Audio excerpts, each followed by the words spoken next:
evidently we get some oil, and we're going to be here for a while.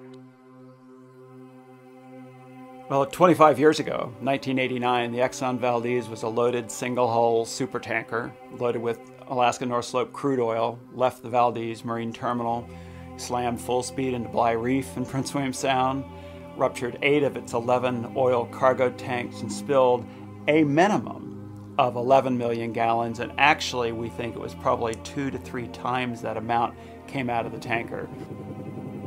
Millions of innocent animals were killed that first year alone. Thousands of marine mammals and hundreds of thousands of seabirds. Oil ended up on beaches.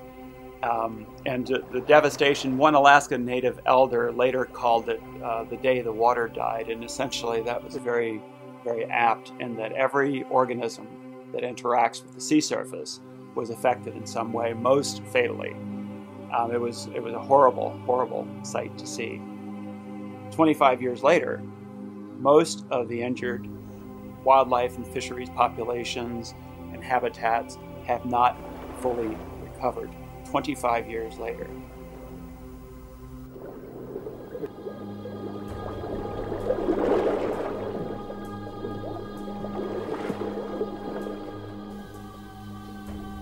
And so the impacts of the Exxon Valdez are expected to persist forever, essentially. There's still toxic Exxon Valdez oil in the beaches of Prince William Sound. I collected some just the other day. It's still there, it's still toxic, it's still affecting marine organisms. So, you know, the take-home message from Exxon Valdez and just about all of these major offshore oil spills is that oil spills can have long-term, even permanent ecological injury from them.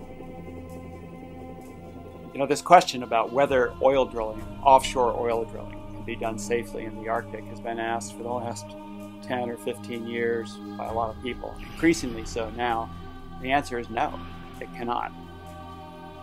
Really, the only thing that could be done to prevent a major Arctic offshore oil spill is to not drill in the Arctic.